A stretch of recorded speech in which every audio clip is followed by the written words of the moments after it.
imagínate que la policía te deniega. Voy por tutela de derechos. Vas por tutela de derechos. Y el fiscal llega y dice, pero señor juez, yo no le he impedido al abogado defensor plantear un acto de investigación. Quien le ha impedido es el policía. ¿O acaso será posible plantear tutelas de derechos contra la policía? Entonces, Roberto, desde tu postura, ¿sería necesaria la inclusión del tipo penal de banda criminal en el Código Penal? Yo considero que sí, siempre que esté mejor regulada. No es que esté abogando por un juez pétreo, inerte, un juez que simplemente se siente y solamente escucha las partes. Yo estoy a favor de que el juez sea un juez proactivo, pero cuando el juez ya dispone la prueba de oficio como tal, vulnera la imparcialidad judicial objetiva. Hola, ¿qué tal? ¿Cómo están? Bienvenidos a un nuevo capítulo de GEPUT Podcast. En esta oportunidad tenemos la presencia del abogado Roberto Vilches Limay, quien hace poco acaba también de abrir una firma junto a otros colegas y quien además es egresado de la Universidad San Marcos y tiene estudios especializados en España, con quien el día de hoy pues abordaremos temas relacionados a las modificatorias que han habido últimamente dentro de nuestro sistema procesal, nuestro sistema penal, y también otros temas relacionados pues a las publicaciones que él ha realizado. ¿Qué tal, Roberto? Bienvenido. Buenas tardes, Alexis. Muy buenas tardes con todos los seguidores de la institución académica de GEPUT. Yo gustoso de estar aquí con ustedes y ya no a resolver cualquier pregunta sobre cualquier tópico vinculado al sistema penal. Sí, Roberto. Justamente ya fuera de cámara hemos estado conversando un poco. Sería bueno que esto quede pues grabado porque son temas muy importantes. Pero antes pues de entrar al tema sustancial por el cual hemos venido, sería importante cómo es que tú te relacionas con la carrera del derecho y dentro del derecho en sí, cómo es que tú decides o bueno, tomas la decisión de especializarte en la rama penal. Claro, yo soy abogado por la Universidad Nacional Mayor de San Marcos y la inquietud académica por el estudio de las ramas vinculadas al sistema penal nacen esencialmente por pertenecer a un taller, al taller de dogmática penal de la Universidad Nacional Mayor de San Marcos. Y ya en el momento final de mi época de pregrado e inicios de mi etapa como estudiante egresado, también pertenezco aún como miembro egresado al taller de Derecho Procesal Penal Florencio Mixan Mas. Sí. Entonces, estos espacios académicos en la Universidad Nacional Mayor de San Marcos, que sesionan todos los sábados, que tienen espacios de discusión, foros académicos bastante interesantes, generaron en mí el aliciente de especializarme en las ramas vinculadas al sistema penal. Desde primeros ciclos tú ya participabas en estas actividades, se podría decir extracurriculares, porque es un grupo de alumnos, tengo entendido que a lo largo de los años, porque tiene prestigio el taller de dogmática y también el taller del maestro Florencio Mixan Mas, toman la decisión pues, de iniciar la carrera y paralelamente ir capacitándose, ¿no? De forma autodidacta. Sí, correcto. Yo ingreso al taller de dogmática penal en mi tercer año de estudios, digamos, vendría a ser el quinto o sexto ciclo, ¿no? En algunas universidades privadas, y en el taller de Florencio Mixan Mas ya lo hice cuando estaba a puertas de culminar la carrera, la etapa de pregrado. Y de todas formas es una etapa de mi desarrollo profesional que le guardo mucho cariño porque siento que ahí pudimos sentar las bases fundamentales de los conceptos generales y esenciales de la teoría del delito y de la teoría del proceso. Y luego me comentabas que habías consolidado estos conocimientos en el exterior, en España. ¿Qué tan importante siempre es quizás mirar hacia una formación externa, quizás comparada por ahí, en otros países? Yo tuve ocasión de viajar en 2 oportunidades a España a hacer cursos de especialización de posgrado en virtud de la beca Marco Polo, que es una beca que gestiona la Pontificia Universidad Católica del Perú a nivel de los estudios de posgrado. Yo soy egresado de la maestría en Derecho Penal de la PUC y ahí pude obtener estas 2 becas a través de un concurso. La primera de ellas fue una especialización en teoría del delito y derecho penal económico, y la segunda que hice en la Universidad de Salamanca fue sobre crimen organizado, corrupción y terrorismo. Y yo las realicé bajo la convicción de que el estudio de las instituciones y figuras penales o figuras procesales penales en cuanto a su aplicación deben tratar de resolver problemas, ¿no? O resolver, digamos, la correcta interpretación o hermenéutica de cada instituto o figura jurídica. Y lo cierto es que cuando en la realidad, digamos, criminal, en muchos casos las figuras penales sustantivas o las figuras procesales penales se ven sobrepasadas, es decir, no logran resolver, digamos, el tratamiento de regulación de algunos de estos problemas, conviene revisar el marco internacional. El marco internacional a nivel, primero, de los tratados internacionales, de los pactos internacionales que existen, somos parte de una comunidad internacional, y en un segundo momento, a nivel de derecho comparado, claro, para precisamente contrastar si es que en otras latitudes, en Latinoamérica o en Europa, funciona o cómo se encuentra regulada cada institución y si estas funcionan de mejor manera que la nuestra. No para hacer un proceso acrítico de importación de la ley, que ya en su momento criticaba de manera correcta el maestro Hurtado Pozo, no en su obra La Ley Importada, sino más bien para entender la aplicación de esta y si con base a la realidad semejante ha tenido un mejor asidero en su aplicación a nivel comparado, poder quizás hacer algunas modificaciones o propuestas legislativas a nivel de nuestra legislación, ¿no? Hay diversas instituciones que hemos tratado de recepcionar y que en cierta medida tienen algunos avances en nuestro país, caso de la extinción de dominio, por ejemplo, ¿no? Que tiene un buen caldo de cultivo en Colombia y también tiene una correcta aplicación en España, claro, donde, por ejemplo, ¿no? En España no existe propiamente la figura del delito de enriquecimiento ilícito, pero tienen una aplicación bastante fuerte sobre la ley de extinción de dominio contra funcionarios públicos, ¿no? Entonces ahí se ve una suerte también de balance en la aplicación de figuras relacionadas al quehacer penal. ¿Qué tan importante es mantener una vida académica paralelamente a una vida profesional? Porque, claro, tú eres abogado litigante y veo que constantemente estás muy vinculado a la vida académica, incluso tienes una obra publicada, La prueba de oficio en el proceso penal común peruano, que me comentabas que era una tesis, un trabajo que realizaste. ¿Esto de alguna u otra manera es muy importante para el desarrollo profesional? Sí, el abogado debe ser un profesional que en el día a día debe actualizarse, debe capacitarse. Y ahí también cumple una gran función instituciones serias como EGEPUT en la calidad de la información que se le comparte al estudiante o al profesional del derecho en general, y en este caso especializado en materia penal. Porque en el día a día, el legislador o el poder ejecutivo, como vamos a ver más adelante, realizan ciertas enmiendas o ciertas modificaciones legislativas a los diversos cuerpos normativos, Código Penal, Código Procesal Penal, Código de Ejecución Penal, que también se ha modificado en los últimos meses.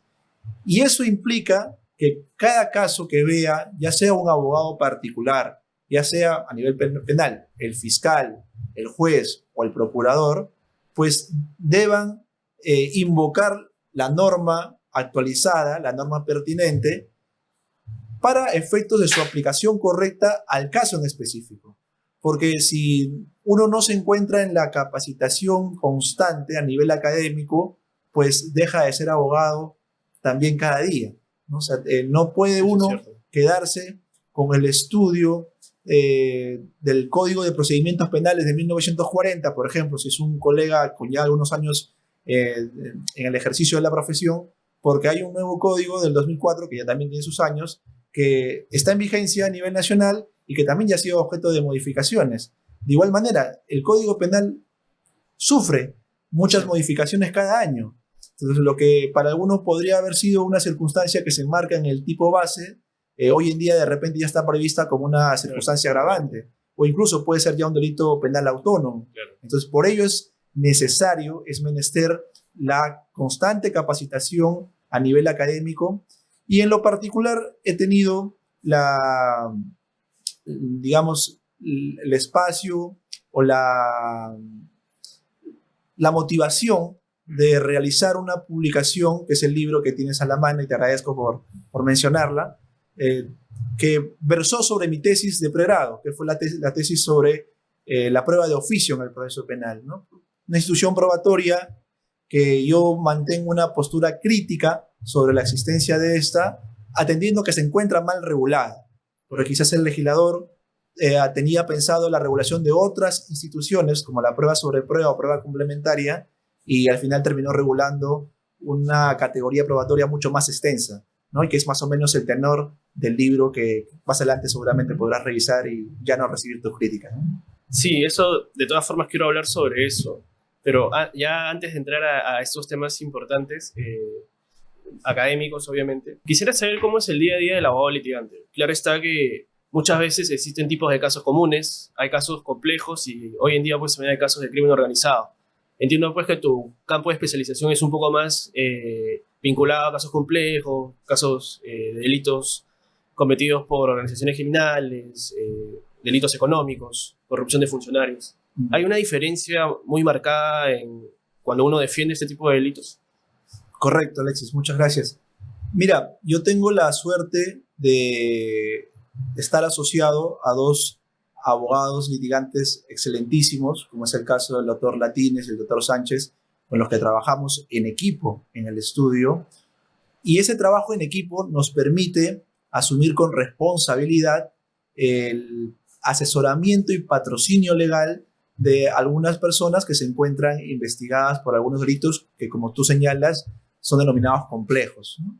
Delitos económicos, delitos de corrupción de funcionarios, en algunos casos donde también se atribuye el delito de organización criminal, donde resulta propedéutico el análisis del caso sobre la base de conocimientos especializados, ¿no? Y ahí justamente está el trabajo en equipo, porque la expertise de un abogado puede ser muy buena a nivel, por ejemplo, del sistema de audiencias, ¿no? Hay abogados que se desenvuelven, se desarrollan muy bien propiamente en el litigio a nivel oral, en informes orales, en intervenciones orales o alegatos, en las diversas audiencias que prevé nuestro Código Procesal Penal.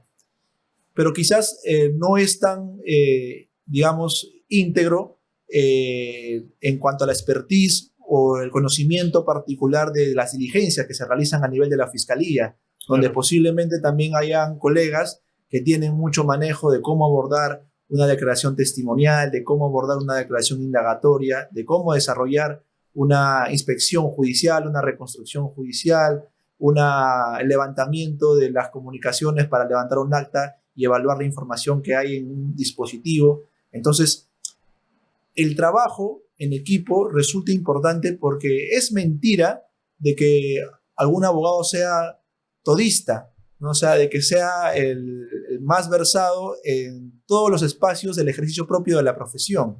Así como también hay que preocuparse como los abogados que saben o se presentan como especialistas tanto en penal como en civil o, digamos, administrativo, tributario a la vez, pues igual en el campo del derecho penal hay especializaciones, ¿no? Claro. Eso no va en desmedro de que con base a los estudios que uno pueda realizar de algún caso en particular, que digamos no se enmarque dentro de estos casos complejos, igual uno pueda ser atendido de manera correcta por parte de un profesional, en este caso en nuestro estudio, ¿no? Entonces yo resalto la labor de mis socios ahí, en los que ya tenemos un buen tiempo trabajando en conjunto y gracias a Dios las cosas están saliendo bien. ¿Qué tan importante es para la vida profesional la constitución de un estudio jurídico? Porque ya pasas a un nivel en donde te consolidas dentro del mercado, ¿no? Independientemente pues, de lo externo que te pueda traer este factor, básicamente manejar una línea de clientes, administrar ya una empresa jurídica, dentro del rol propio del abogado defensor, ya vas más allá solamente del litigio. Claro, que incluso permite poder generar también la construcción propiamente de un estudio, la posibilidad de crecimiento, claro, en cuanto no solamente a los asociados, sino también a la gente que trabaja en el estudio, ¿no? Sean asistentes o sean abogados junior, pues ellos también tienen la posibilidad precisamente de crecer, ¿no? Ya sea en el mismo estudio o adquiriendo experiencia para que más adelante ellos formen también sus propios estudios, porque, digamos, es la dinámica propia del ejercicio de la profesión, ¿no? Y uno, por ejemplo, debe ser también agradecido en los espacios donde uno ha laborado y si siente que ya cumplió un determinado tiempo, un determinado ciclo, pues le corresponde también dar un salto y intentar levantar una empresa, de emprender un proyecto particular o mancomunado a niveles asociados, por ejemplo, que le permita seguir en el crecimiento del ejercicio de la profesión, ¿no? Entonces, la configuración de un estudio, además, precisamente te permite la presentación de trabajar en equipo, ¿no? Porque, como te digo, el manejo, incluso en algunos distritos judiciales diferentes a Lima, por ejemplo, en provincia, ¿no? En la sierra, en la selva u otras partes o latitudes de la costa, digamos, hay diversos criterios para el tratamiento de cada figura y quizás teniendo como hombro a diversos colegas, asociados o abogados relacionados a tu estudio, pues a veces cada uno tiene una experiencia distinta en el litigio y eso le permite tener un mejor resultado en otros distritos judiciales, ¿no? Por ejemplo, la aplicación de la figura de la terminación anticipada sobre el límite temporal en cuanto a tiene que aplicarse, no sé si se puede, hasta presentada la acusación, hasta antes del inicio de la audiencia preliminar de etapa intermedia, ¿no? Yo he percibido que tiene una diversidad de criterios se aplican a nivel de los distintos distritos judiciales, ¿no? En Lima Norte se permite incluso en la misma etapa intermedia, digamos en Lima Este no, es hasta finalizada la formalización de la investigación preparatoria, ¿no? Entonces, esa experiencia o ese conocimiento se puede reflejar mejor cuando tienes varias personas, varias cabezas, pensando en cuál va a ser la mejor aplicación o cuál va a ser la mejor estrategia del caso completo. Un panorama más completo. Correcto, correcto. Qué bien. Ahora sí, entrando ya a los temas sustanciales por los cuales vamos a conversar, y es sobre las modificatorias. Últimamente, desde fin de año, el 2023, han estado, desde noviembre incluso, cambiando mucho la normativa, tanto del Código Penal como el Código Procesal Penal. Específicamente hablando pues de dos decretos legislativos muy controversiales, y estoy seguro que en donde vamos a conversar sobre las críticas que tú tienes, que son muy interesantes, y los aciertos pues que también tiene el legislador, ¿no? Que es en el 1611 y en el 1605. Empezando por el 1611, y quizás para ser un poco más dinámica la conversación, plantear tres temas en concreto que se han modificado respecto a este decreto legislativo, que es el tipo penal de extorsión, el tipo penal de organización criminal, y entrando a una figura procesal muy controversial, que es se podría decir que se desarrolla, se categoriza la figura del agente dentro del procedimiento en investigación preparatoria. Y pues todo esto vinculado justamente al rol de la policía, ¿no? Y cómo es que interviene al realizar esta institución. Empezando por el tipo penal de extorsión, ¿cuál es tu postura respecto a esta modificatoria que ha habido en donde se incluye un agravante, ¿no? Correcto. El decreto legislativo que mencionas, que data del 21 de diciembre del año pasado, del 2023, tiene aspectos positivos y negativos. El aspecto positivo es el haber incluido como una modalidad agravada dentro del delito de extorsión la situación fáctica del empleo de imágenes sobre el entorno familiar, laboral, personal de la persona que está siendo extorsionada, como instrumento de intimidación, como instrumento de coacción para la configuración del delito de extorsión. Y seguramente esta modificación responde a la incidencia constante que se está presentando lamentablemente en nuestro país sobre algunas bandas u organizaciones criminales que cometen este delito de extorsión, ¿no? Entonces, el Poder Ejecutivo, que es la entidad o el órgano que ha emitido este decreto legislativo, en este aspecto ha resultado una decisión correcta incluirlo como una agravante intermedia en el delito de extorsión. Es decir, incluso ha hecho una suerte de dosificación de pena sobre el empleo de estos instrumentos como un acto que genera un disvalor adicional propiamente al tipo base del delito de extorsión. Entonces, este quizás sea, desde mi perspectiva, el único acierto por parte del Poder Ejecutivo en lo que concierne al decreto legislativo precitado. Es decir, si el día de hoy yo extorsiono utilizando imágenes o estas circunstancias laborales que sean cercanas a la persona, en este caso al agraviado, se configuraría esta agravante. Correcto, correcto. Y que es en realidad la fórmula criminal que emplean los sujetos activos para tener un mayor convencimiento y alcance de su nivel extorsivo, ¿no? Es decir, cuando uno recibe solamente, digamos, un mensaje, ya sea por teléfono, ya sea que te lo dejan debajo de la puerta y solamente encuentras una grafía, podría ser de que el sujeto pasivo, si es que está bien afiatado, no le resulte intimidatorio el mensaje. Tú sabes que claro, el nivel de convencimiento incluso puede ser hasta subjetivo en algunos casos. Claro. Sin embargo, una forma de objetivizar el grado de intimidación es justamente cuando este mensaje de amenaza pidiendo una suma de dinero u otra ventaja, otro tipo de ventaja, se acompaña de elementos de la privacidad del claro, sujeto, ¿no? Que pongan una fotografía de un familiar tuyo, de tu hija, de tus padres, o que pongan una fotografía cuando estás saliendo o entrando en tu centro de labores. O sea, te genera el convencimiento de que estas personas te han hecho un seguimiento, saben información muy personal, muy íntima tuya, que claro, justamente logra derrotar o desdoblar el temple que pueda tener el sujeto pasivo. Entonces, a nivel del disvalor de la conducta, yo considero que es correcto que se esté previendo como una circunstancia agravante intermedia dentro de la regulación del delito de extorsión previsto y sancionado en el artículo 200 del Código Penal. Bien, ahora hablando del otro tipo penal que también ha sufrido una modificatoria y me llama la atención porque justamente se da el agravante, que es el 317 de organización criminal. ¿Cuál es tu opinión respecto a este párrafo que se ha incorporado, ¿no? Que habla pues de que se tenga que utilizar marcas o también señales, objetos que sean vinculados a la organización? Correcto. Este decreto legislativo, además de haber modificado el delito de extorsión, también modifica el tratamiento normativo del delito de organización criminal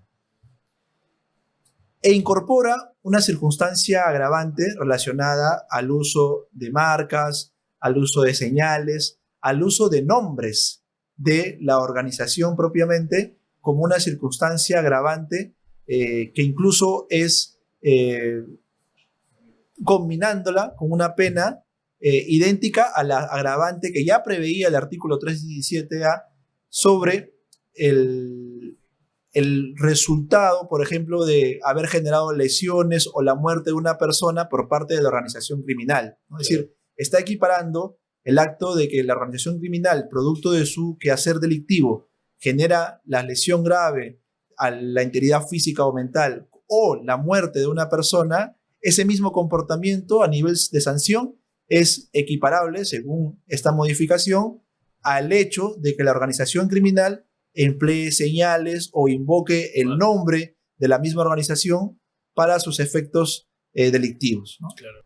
Yo considero que a nivel estrictamente técnico, desde una perspectiva dogmática, es un error por parte del Poder Ejecutivo, que es el que ha metido el decreto legislativo. Porque el uso de señales, el empleo del nombre de la organización criminal, más que una circunstancia agravante, propiamente es la esencia del modus operandi de la organización criminal. El elemento estructural.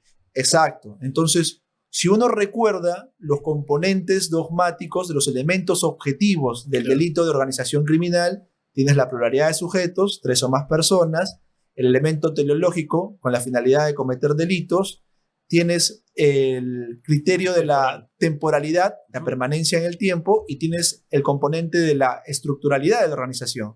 Entonces, el modus operandi, la forma de realizar eventos delictivos por parte de una organización criminal, responde al análisis de la estructura de la organización criminal. Claro. Y la mayoría de organizaciones criminales pues tienen una denominación. ¿no? Se autodenominan de una forma, ¿no? Los injertos, los malditos, los dinámicos, entre otros, ¿no? Entonces, el hecho de identificar el nombre o el hecho de identificar una señal por parte de la organización criminal, considero que no eleva, no incrementa el injusto penal, por lo que no podría percibirse como una circunstancia agravante. Tanto así de que en este componente también de la estructura ha habido avances a nivel de los estudios de la criminología sobre la comprensión propiamente de este componente. Por ejemplo, en antaño se entendía de que solamente existían organizaciones criminales jerarquizadas, ¿no? O sea, existía un líder y de los demás eran rangos medios o gente, digamos, del peldaño inferior, ¿no? Hoy en día, en virtud de los casos que existen, no solo en nuestro país, sino a nivel mundial, puedes encontrar organizaciones criminales horizontales, puedes encontrar organizaciones criminales ramificadas, es decir, que tienen varios líderes. Por ahí hay casos públicos que se le ha justamente atribuido esta clasificación de organización criminal, el caso Cuellos Blancos del Puerto, donde se está dando un tratamiento a nivel de investigación bajo ese rótulo, ¿no? Entonces, imaginemos, ¿no? Si vamos a comenzar a criminalizar como un acto agravante, como una circunstancia agravante, el empleo de nombres, el empleo de señales, no estaremos muy lejos de repente después de también elevar el marco de impunición como agravante particularidades propias de la organización criminal. Es decir, si podrían decir en algún momento, si es una organización criminal en redes, pues es más bien un agravante. Ya no solamente es propio a la naturaleza criminal del delito de organización criminal, ¿no? Lo que responde más bien al análisis dogmático de uno de sus componentes. Es por ese motivo que yo me encuentro crítico a esa reforma que ha hecho el decreto legislativo. No era necesario, entonces, digamos, aislar este criterio, estos criterios objetivos específicos del elemento estructural de la organización. Ahí el legislador desacierta. Ninguno. El legislador desacierta, hierra, y lo que es más preocupante, desde mi perspectiva, es que pierde un momento histórico trascendente para hacer mejores reformas sobre figuras delictivas colindantes. Por ejemplo, el delito de banda criminal, ¿no? Hasta el año 2017-2018, donde se hacen estas reformas, donde se introduce como tal el delito de banda criminal y organización criminal, en antaño existía la figura delictiva de la asociación ilícita para delinquir. Claro. Y su regulación normativa, a nivel expreso, establecía dos componentes para su configuración, ¿no? Dos o más personas, el elemento de la pluralidad de sujetos, y el fin teleológico, ¿no? Con la finalidad de cometer eventos delictivos.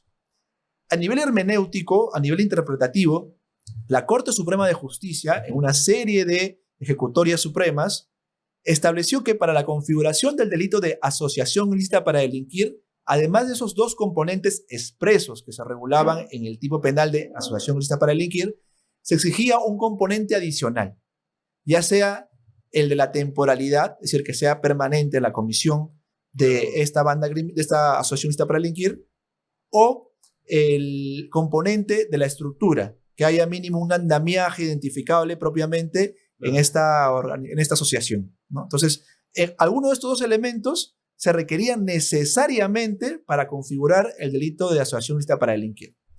Cuando se deroga el delito de asociación ilícita para delinquir, se incluyen estas dos nuevas figuras delictivas, claro: banda criminal y organización criminal. La organización criminal está bien regulada, ¿no? Se exige de manera expresa los cuatro componentes.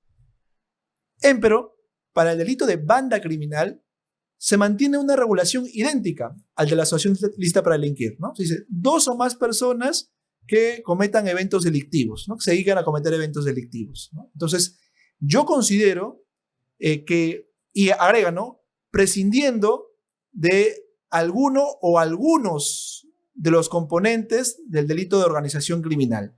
Cuando se hace esa referencia a algunos, quiere decir que puede prescindir tanto del criterio de la permanencia, claro, como del criterio de la estructura. Entonces bastaría simplemente con que dos o más personas se dediquen a cometer eventos delictivos. Y la regulación es tan abierta que supuestos de coautoría, claro, de cualquier evento delictivo podría confundirse con el delito de banda criminal. Entonces, el legislador ha desaprovechado, el Poder Ejecutivo con la delegación de facultades que se le designó, ha desaprovechado una oportunidad para más bien borrar esa referencia de algunos de los componentes de la organización criminal o poner expresamente que se requiere un componente adicional, ya sea de la permanencia como el de la estructura, para comprender realmente una figura de banda criminal, ¿no? Entonces, donde más bien el legislador debió haber apuntado, más bien ha tratado de hacer, digamos, una suerte de un poco más de propaganda sobre los efectos simbólicos de la persecución de alguna forma de criminalidad. Claro. Y ahí también es algo importante, porque en uno de los últimos pronunciamientos de la Corte Suprema de Justicia sobre el tratamiento del delito de organización criminal y banda criminal, se hizo una interpretación sobre que la banda criminal solamente está referida a delitos violentos o delitos de sangre, ¿no? Entonces, claro, pensando en la extorsión, pensando, digamos, en el robo, pensando en el tráfico de drogas, ¿no? Sin embargo, y a mí yo mantengo una postura crítica a la respetable opinión de los jueces supremos, ¿no? Es que podría existir bandas criminales dedicadas a delitos económicos o a delitos de corrupción de funcionarios. Y si siguiéramos a rajatabla lo previsto en el acuerdo plenario que ha regulado justamente estas definiciones de banda criminal y organización criminal, pues descartaríamos los delitos de cuello blanco para bandas criminales, ¿no? Que es sumamente polémico. Entonces, las oportunidades que tiene el legislador más bien deberían ser aprovechadas para tratar de formar mejores criterios en problemas que realmente deberían ameritar la regulación particular a nivel normativo de cada situación que justamente se ventilan a nivel nacional como una problemática. Hoy en día, pues, se está investigando mucho este tipo penal, ¿no? Conjunto con otros tipos penales comunes, como por ejemplo robo. Si te investigan por robo y además adicionalmente te imputan banda criminal. Entonces vas con los dos tipos penales muchas veces, cuando podría haber tranquilamente una coautoría en robo nada más y no la necesidad de que también te imputen banda criminal. Entonces, Roberto, desde tu postura, ¿sería necesaria la inclusión del tipo penal de banda criminal en el Código Penal? Yo considero que sí, siempre que esté mejor regulada. Es decir, siempre que se le exija a nivel normativo un elemento adicional al solo acto de que haya dos personas dedicadas a cometer un evento delictivo, que como señalo, se confunde mucho en la usanza, en la aplicación a nivel fiscal o judicial con los supuestos de coautoría. O sea, la norma es tan relajada en la regulación del delito de banda criminal que posiblemente dos personas que digamos, cometen un evento delictivo de sustraer el celular en la esquina de un grifo, pues alguien podría, o algún operador podría pensar de que se trata de una banda criminal que se dedica a cometer delitos contra el patrimonio, ¿no? Claro. Y el 317A lo prevé así, ¿no? Dos o más personas que se cometen eventos delictivos. Más aún, bajo la interpretación de la Corte Suprema de Justicia, es un delito violento. Banda criminal. Cuando debería exigirse mínimamente, por ejemplo, de que esas dos personas pues ya tengan ese punto como un espacio geográfico referenciado donde han cometido durante meses este evento delictivo de sustraer celulares a las personas o ciudadanos que pasaban por ese lugar. Ahí podría decirse que hay una banda criminal dedicada al robo, claro, pero estamos haciendo alusión al elemento de la permanencia en el tiempo, ¿no? Claro. Entonces, este mínimo elemento adicional sería el que legitime la regulación del delito de banda criminal, pero tal como está, resulta totalmente criticable. Descartada la estructura en el tipo penal de banda criminal, o sea, no es necesario que tenga que existir una estructura o un reparto de roles, por ejemplo, al momento de la comisión del delito. Claro, de mi perspectiva, en el caso de la banda criminal, yo considero, y eso es algo que en todo caso es debatible, que es mucho más, digamos, circunstancial en la esencia de la banda criminal el componente de la temporalidad, de la permanencia en el tiempo, más que la misma estructura. Claro, porque podría pasar que justamente, si bien podría haber una distribución de roles o un plan en común, estos dos componentes también son símiles a la figura dogmática de la coautoría. En la coautoría también existen acuerdo en común, división de roles, incluso hay autoridades cofuncionales donde hay quienes solamente realizan el acto material, otros solamente lo planifican, ¿no? Entonces, como también sigue siendo un componente idéntico al que eventualmente se podría presentar en la banda criminal, yo considero de que el componente que podría definir la esencia de la banda criminal es el rasgo de la permanencia en el tiempo, de la temporalidad, ¿no? Entonces, esa sería una propuesta, si se quiere, de ley referenda para la regulación del delito de banda criminal. Y ya entrando a las modificaciones dentro del Código Procesal Penal que trae este decreto legislativo por parte del Ejecutivo, hay una figura que justamente lo conversábamos fuera de cámara, que se ha desarrollado, ¿no? Se ha clasificado de forma más específica en sí en la institución, que es la figura del agente. Hay distintos tipos de agente, hoy en día ya el código lo establece claramente y se ha incorporado, como tú bien me mencionabas, una nueva modalidad. ¿Qué postura tienes respecto a esta modificatoria que ha sufrido el Código Procesal Penal en la figura del agente? Correcto. Con el decreto legislativo referenciado, se ha hecho una modificación al artículo 341 del Código Procesal Penal que regula lo concerniente a una técnica especial de investigación en particular, que son las figuras de infiltración. Estas figuras de infiltración, antes de la modificación, regulaba dos instituciones en específica: el agente encubierto y el agente especial. El agente encubierto, entendido como el funcionario público perteneciente o adscrito a la Policía Nacional del Perú en sus diversas divisiones, que se insertaba o se infiltraba en una organización criminal o en espacios delictivos que se dedicaban a cometer hechos punibles de trata de personas o de delitos de corrupción de funcionarios. De igual manera, se regulaba al agente especial como aquel funcionario que no es policía, pero que es un funcionario adscrito o empleado del Estado, o a cualquier persona natural, cualquier ciudadano, que también se infiltraba en la comisión de eventos delictivos que he mencionado, haciendo énfasis en el tema de los delitos de corrupción de funcionarios. Esa era la regulación o el estado legislativo antes de la modificación del decreto legislativo.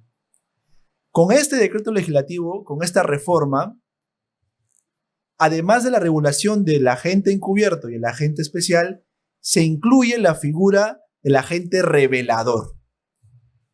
Y lo definen como aquel sujeto o aquella persona que está en una organización criminal o una banda criminal y que comparte información con las autoridades policiales, aún fiscales. Entonces, esta definición del agente revelador nos puede llevar al siguiente escenario, ¿no? El sujeto que pertenece a una banda criminal, a una organización criminal, y que justamente conoce el quehacer delictivo de estas formas de organización delictivas, ¿no?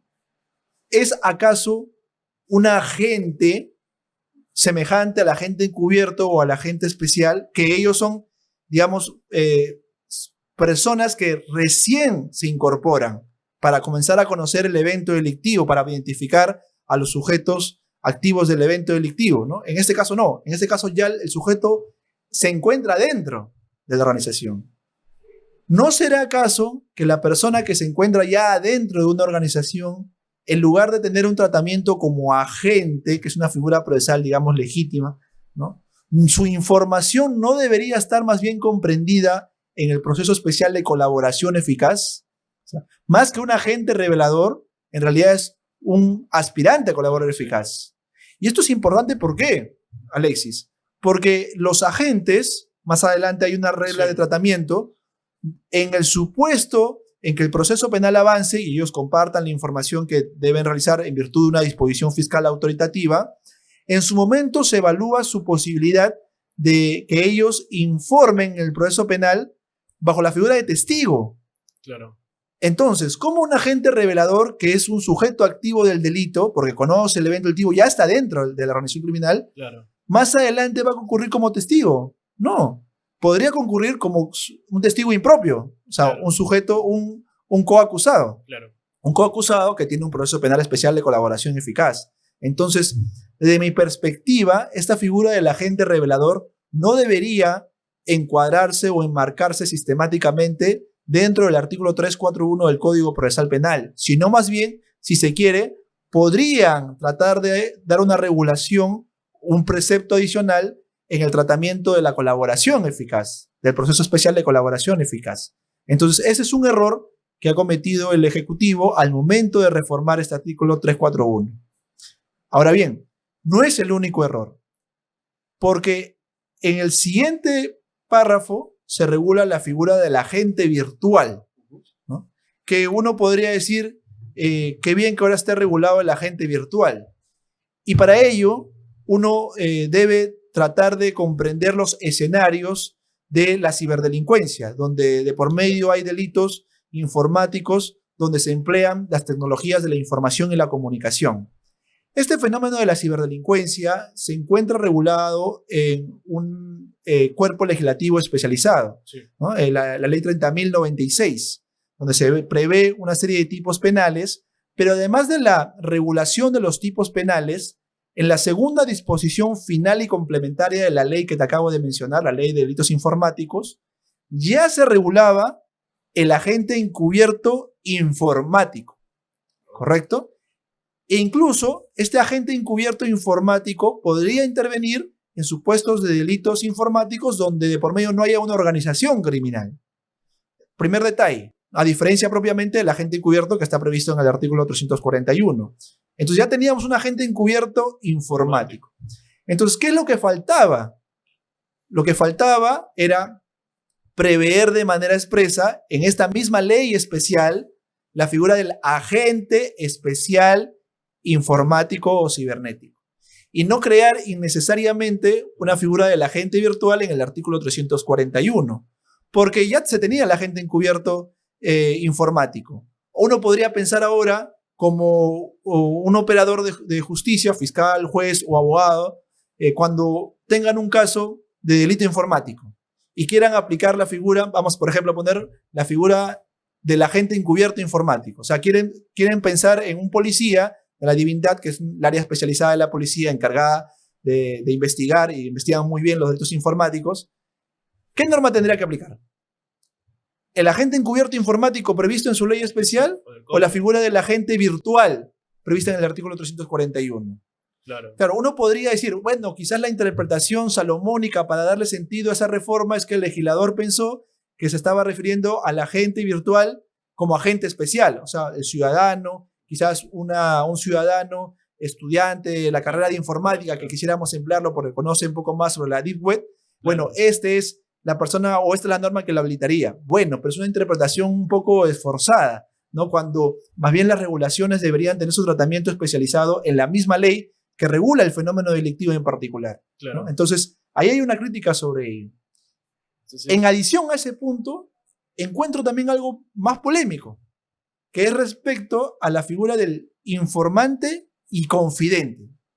Mira qué importante, porque puede ser de que la interpretación que el Ejecutivo cuando hizo esta modificación en referencia al agente revelador estaba pensando quizás en sus confidentes o informantes, ¿no? Que conviene indicar además que estas figuras de confidente e informante como tal no se encuentran reguladas en la legislación procesal penal del 2004, ¿no? Claro. Por ahí hay alguna referencia al informante en el sentido de que el informante, para que los datos que estos brinden en el proceso penal tengan utilidad, este deberá concurrir como testigo también, sí, ¿no? Como una referencia como testigo. Pero lo cierto es que ya ha existido por ahí algunos pronunciamientos por parte de la Corte Suprema de Justicia que han definido, por ejemplo, al confidente como aquel sujeto que brinda la información y que está inscrito en la policía y además recibe un estipendio por la información que brinda. En cambio, el informante no está inscrito en la policía y tampoco recibe estipendio. Entonces, un informante podría ser de repente un vecino que todos los días ve el quehacer de una esquina y que en esa esquina se comete, digamos, delitos de tráfico ilícito de drogas. Bueno, entonces podría tener razón ahí de que esa persona, que es un informante, de manera preexistente al proceso penal, Claro. ¿no? O sea, antes de que exista una disposición de inicio de diligencias preliminares, brinden información como informante. Claro. ¿No? Si es que a ese informante se quisiera incluirlo para darle información ya dentro del proceso, tendría que ser convocado como un testigo. Muy bien, hasta ahí. Respecto al confidente, que todavía se encuentra inscrito y recibe un estipendio, entonces él seguramente también dará información cercana de algunos eventos delictivos que pueda existir y también considero debería concurrir como testigo. Entonces, si es que este informante o confidente más bien quieran encuadrarlo dentro de los supuestos del agente revelador, no podría calzar, porque son personas que, si bien tienen un acercamiento de visualización o de conocimiento directo sobre el fenómeno criminal, no pertenecen ni a una banda criminal ni a una organización criminal, que es el requisito que exige para ser un agente revelador.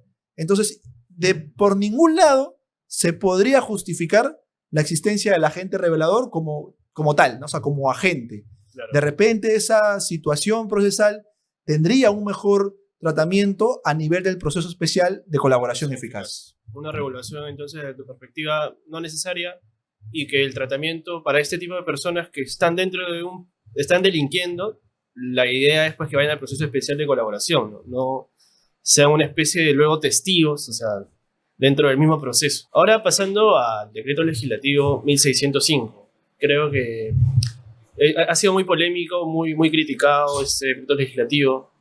Se menciona mucho que se empodera a la Policía Nacional del Perú a niveles muy altos, ¿no? Para que persiga el delito, y pues muy controversial la modificación que se hace en el informe que emite la policía. Ahora la policía puede realizar una calificación del hecho. Entonces, claro que la misma norma modificada señala que no es vinculante, pero ha sido muy controversial. Muchos han dicho que se afecta el principio acusatorio, que se le está otorgando facultades acusadoras a la policía. La fiscalía pues tiene que ahora colaborar con la policía. Entonces, ¿cuál es tu postura sobre esta modificatoria? Mira, no se puede negar que desde hace muchos años, antes de esta modificación legislativa, la policía, en algunos atestados o informes policiales que elaboraba, planteaba también a veces algunas cuestiones propiamente jurídicas, ¿no? Decía, el denunciante vino e indicó que se estaba realizando el delito de tráfico ilícito de drogas, ¿no? O el denunciante vino y señala haber sido víctima de lesiones graves, ¿no? Claro. O por acciones de inteligencia hemos tomado conocimiento de que aquí se ejercía la prostitución clandestina acompañada de la trata de personas, ¿no? Entonces, es innegable de que los agentes policiales, los agentes del orden, en sus informes o atestados, mencionaban temas in iure, temas jurídicos, ¿no? Claro. Ahora bien, el acto de mencionar cuestiones jurídicas no tiene quizás una relevancia si es que lo que está mencionando el agente policial en su documento no es vinculante.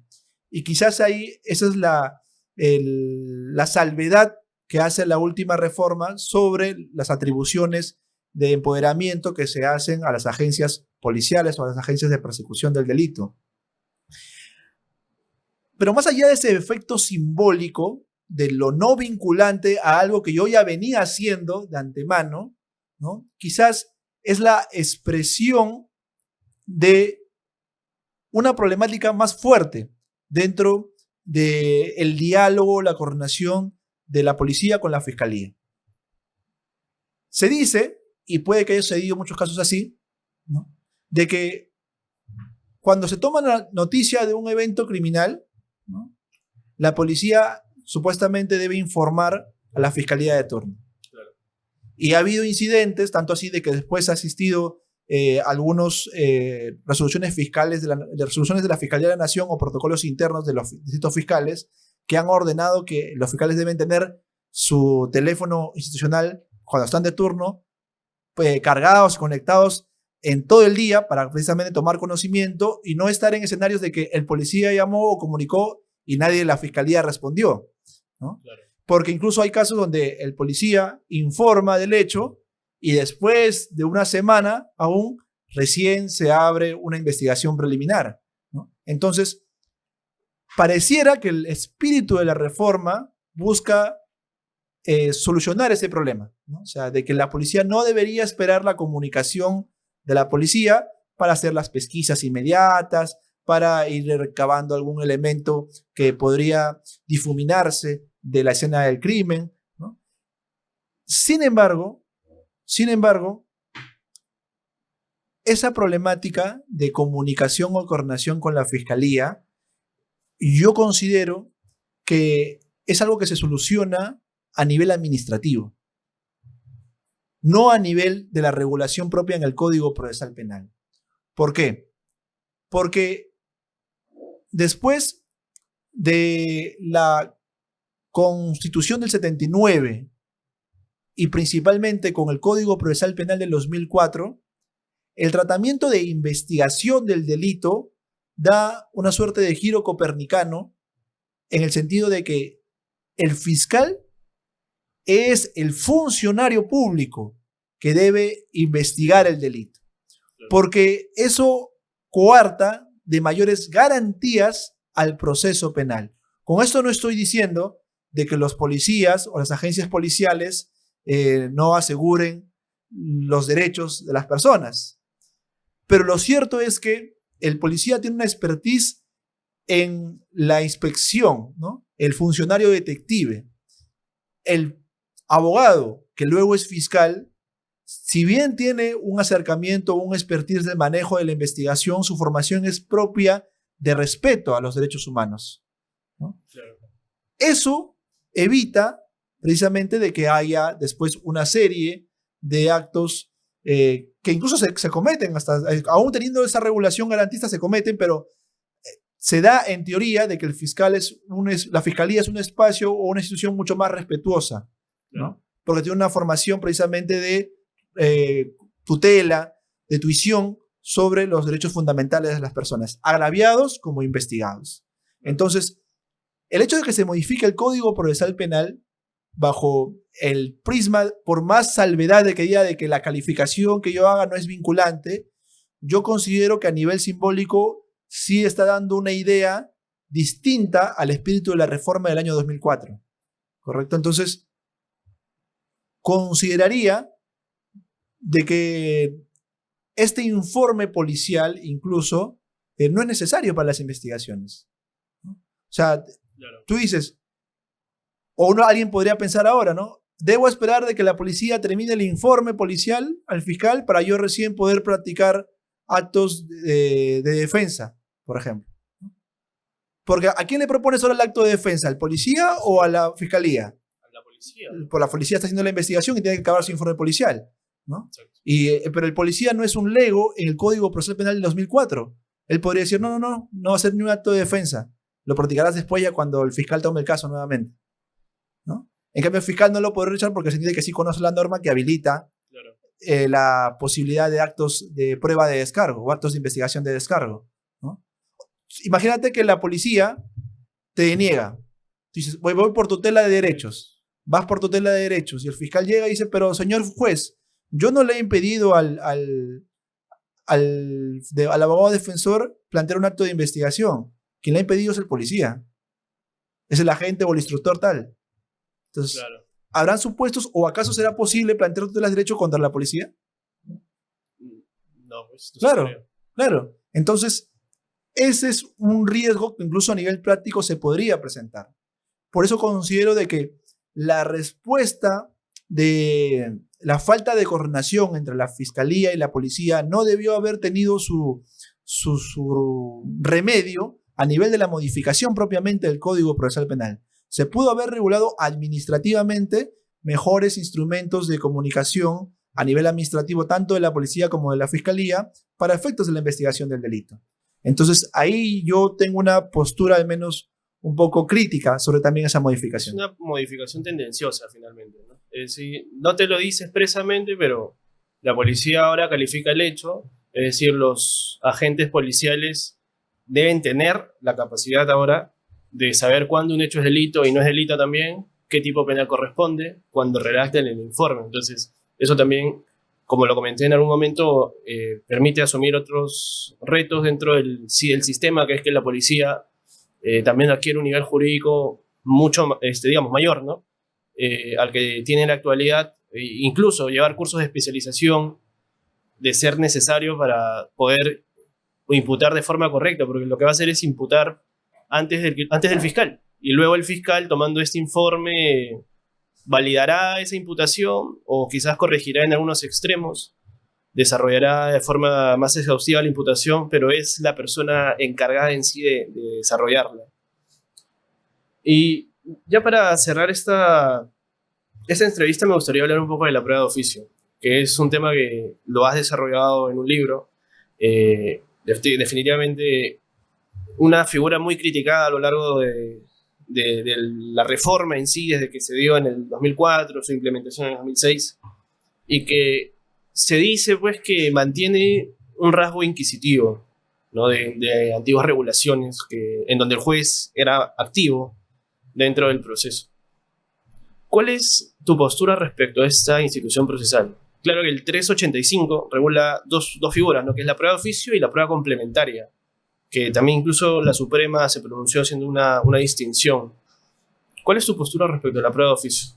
Yo tengo una postura bastante crítica al actual tratamiento normativo de la prueba de oficio, porque considero que el modelo procesal penal actual, que es un modelo procesal acusatorio, con ciertos rasgos adversariales, ¿no?, debe apuntar a que el representante del Ministerio Público sea el sujeto procesal que en todos los casos deba realizar actos de investigación para conseguir elementos de incriminación, poder postular su acusación y, por tanto, presentar una oferta probatoria sobre la materialización de un evento delictivo y la responsabilidad penal de un sujeto como autor o partícipe en este, ¿no? Y es este sujeto procesal quien tiene, por mandato legal y constitucional, la carga de la prueba, la carga de probar que esta persona no es inocente, sino que es culpable. Claro. Dicho esto, el artículo 385, inciso 2, que regula la prueba de oficio, debe ser interpretado en armonía y de manera sistemática con el artículo 155, inciso 3, que establece que la ley fijará cuáles son los supuestos excepcionales para practicar pruebas de oficio. O sea, es decir, la misma norma indica que el Código Procesal Penal o la ley procesal en general debería fijar cuáles son los supuestos específicos donde se practiquen pruebas de oficio. Y lo cierto es que el Código Procesal Penal habilitan algunos supuestos de impulso oficioso de actividad probatoria, pero que no son prueba de oficio. Y aquí quiero hacer un discernimiento, ¿no?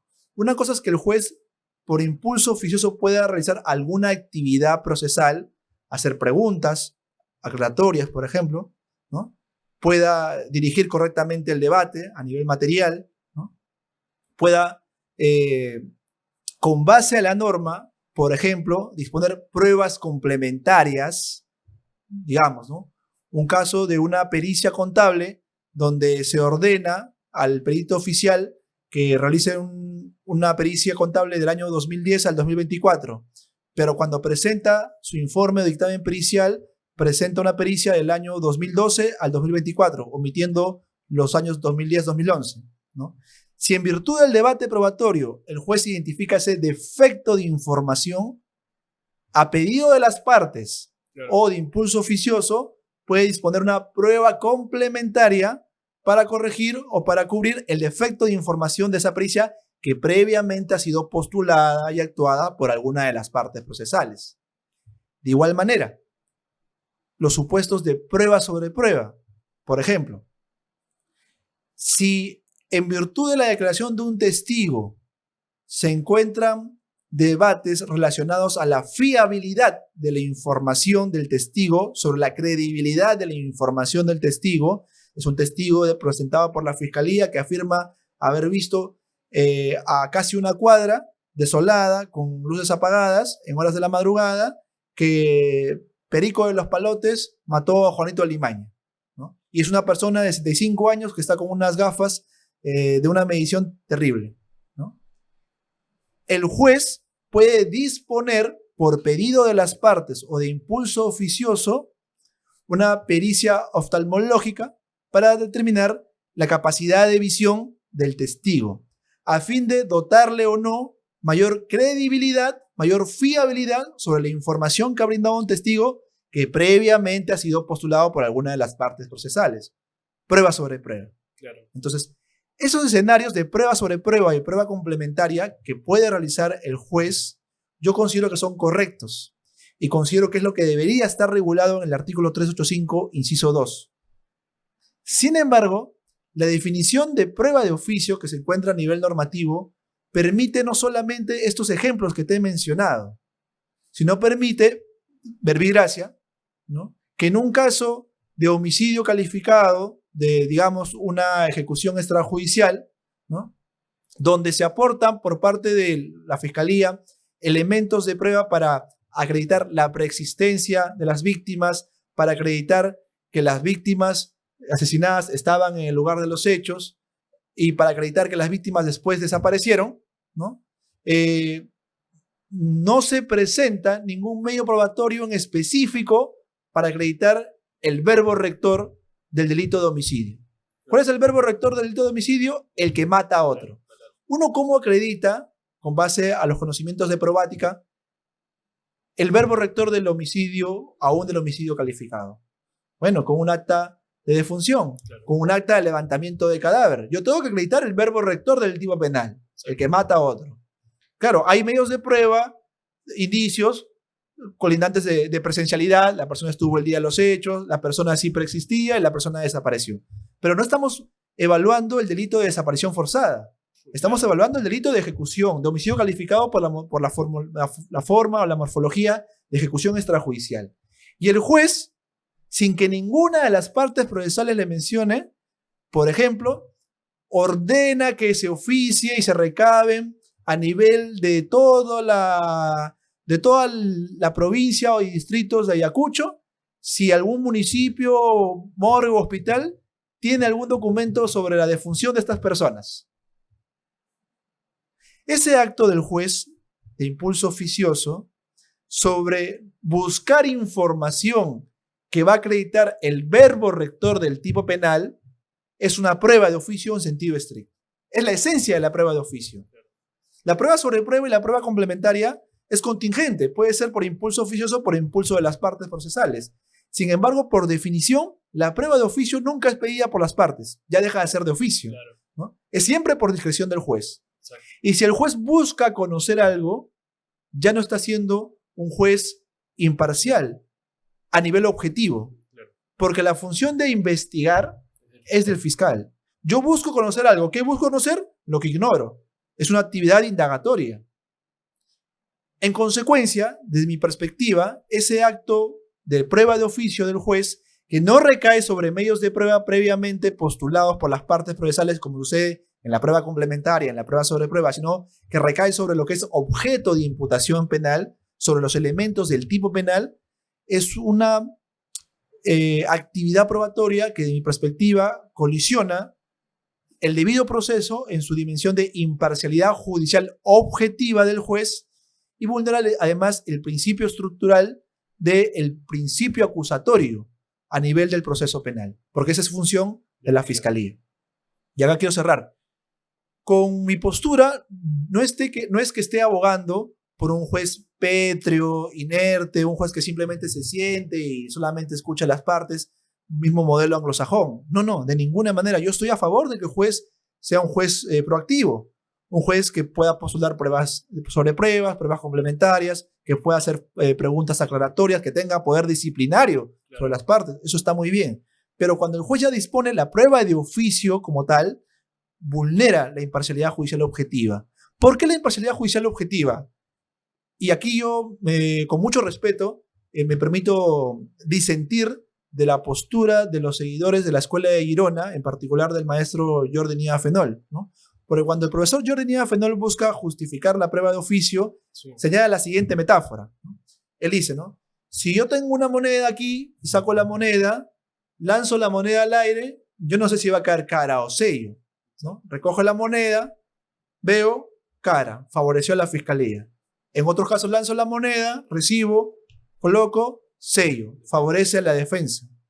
Yo no estoy tomando postura por ninguno de ellos, ¿no? Yo no sé el resultado de esa prueba de oficio. Y como no conozco ese resultado de la prueba de oficio, es un acto neutral. Por tanto, no vulnero la imparcialidad judicial objetiva. Sin embargo, esta metáfora, que es muy interesante, muy bonita, muy alegórica, adolece, desde mi perspectiva, del conocimiento de la misma praxis fiscal y judicial, y aún no solamente de la praxis fiscal y judicial, sino del conocimiento dogmático de la actividad probatoria en los sistemas de audiencia. Porque cuando alguien postula un medio de prueba, sea el fiscal, sea el abogado o incluso sea el juez, tiene que realizarlo bajo una determinada utilidad y pertinencia. Límites intrínsecos y extrínsecos, ¿no?, de la prueba. Cuando el juez del juicio oral dispone esta prueba oficiosa, tiene que hacerlo bajo una utilidad y pertinencia.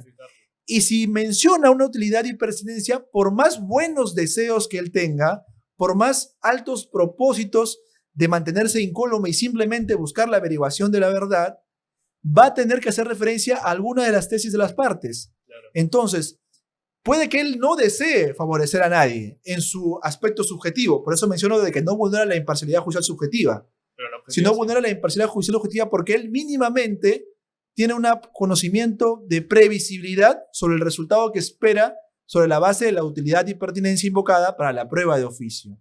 Entonces, ese acto postulatorio le genera un sesgo, que es un mismo sesgo que incluso se prohíbe a nivel del Código Procesal Penal para mantener la imparcialidad judicial objetiva. ¿Cuál es este? Todos sabemos que el juez de investigación preparatoria, aún el juez de etapa intermedias, el juez de garantías, no puede ser el mismo juez de juicio oral. ¿Por qué esto es así, Alexis?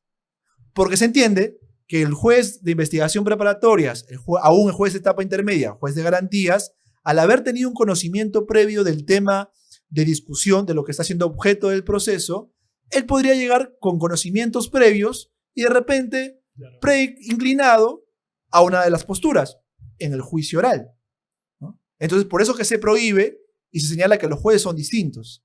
De igual manera aquí, por más buenas intenciones del juez para disponer la prueba de oficio, él genera un sesgo de favorabilidad a alguna de las tesis, ya sea de la fiscalía o de la defensa, al disponer la prueba de oficio. Y yo quiero mencionar también aquí, además, de que mi postura es contraria a la prueba de oficio, ya sea para que favorezca a la fiscalía o ya sea para que favorezca a los abogados defensores. Ojo aquí, porque alguno podría pensar, no, bueno, está hablando porque de repente él quiere que debe ser prueba de oficio para favor de los imputados. No, yo también ahí discrepo.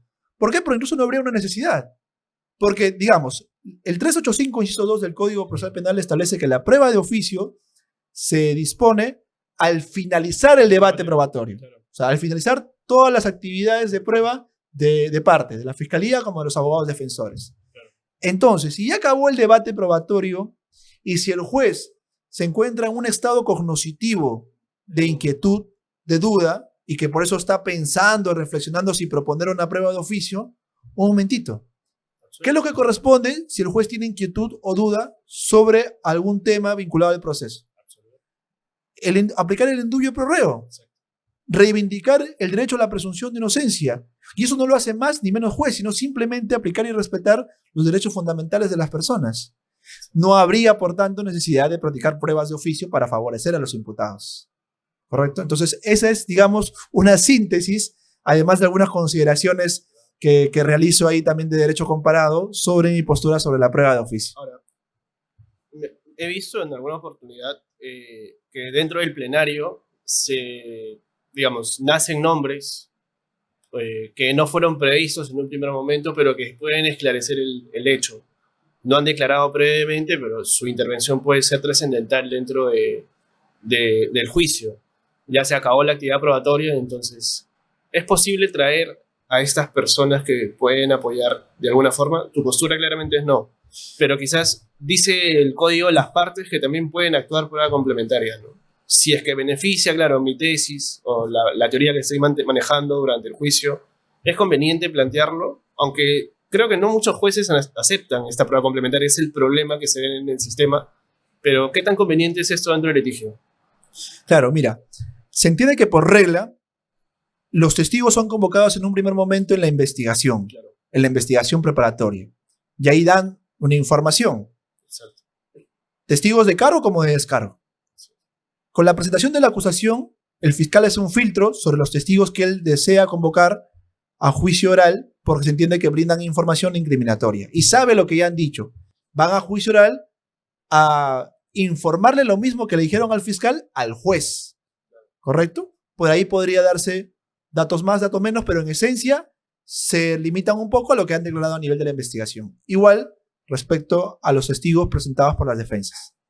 Pero ¿qué pasaría en ese escenario sui generis, ¿no? Donde alguno de estos testigos que ha declarado en la investigación preparatoria, o aún, digamos, un testigo que aparece en la etapa intermedia, ¿no? Claro. E igual lo introducen, da una información adicional, una información sustancial, una información de que es otro sujeto quien realmente conocería la información directa del evento criminal, ¿no? Y ese testigo nunca fue identificado por la fiscalía, ni mucho menos por la defensa, ¿no? Si lo que se busca es darle fiabilidad a lo dicho por un testigo, se puede presentar algún supuesto de prueba sobre prueba, porque es justamente un órgano fuente de prueba convocable para darle credibilidad a lo dicho por un testigo sí propuesto, ¿correcto? Entonces no sería propiamente una prueba de oficio. Distinto es, como te digo, la prueba de oficio cuando el juez, sin ningún pedido de las partes, dispone una actuación probatoria para acreditar lo que es el hecho objeto de imputación, o sea, el delito como tal. No saber si es que el testigo está mintiendo o está diciendo la verdad. Y aquí hay un dato adicional. El juez, por ejemplo, puede disponer careos de oficio. Sí. Debates periciales incluso. Debates periciales, careos entre peritos, careo entre testigos, careo entre coacusados, por impulso oficioso. Claro. Es un supuesto de prueba sobre prueba, porque lo que busca es generar una actividad probatoria para determinar qué órgano o fuente de prueba está diciendo la verdad. Claro. Entonces, eso está muy bien. Yo estoy a favor de eso. Okay. Lo que sí estoy es en contra propiamente de lo que se entiende por prueba de oficio. Nos gastamos un supuesto de prueba sobre prueba. Bueno, Roberto, ha sido muy gratificante poder conversar contigo respecto a estos temas, estas modificatorias y sobre todo sobre tu libro, La prueba de oficio, que es un tema muy controversial y muy interesante que hasta el día de hoy se debate. ¿Algunas palabras, consideraciones finales que tengas? No, muchas gracias a ti, Alexis. Muchas gracias también a la institución académica de GEPUT por la gentil invitación de estar el día de hoy junto a ustedes para conversar, para reflexionar sobre las últimas reformas que han acontecido en nuestro ordenamiento jurídico penal y procesal penal, y también de la aplicación de algunas instituciones muy polémicas, como puede ser la prueba de oficio en el proceso penal común. Muchas gracias a ustedes y más bien hasta una nueva oportunidad. Gracias, Roberto. Bien, muchas gracias por habernos acompañado hasta este momento del video. No olviden suscribirse y nos vemos en una próxima oportunidad aquí en GEPUT, la mejor formación jurídica.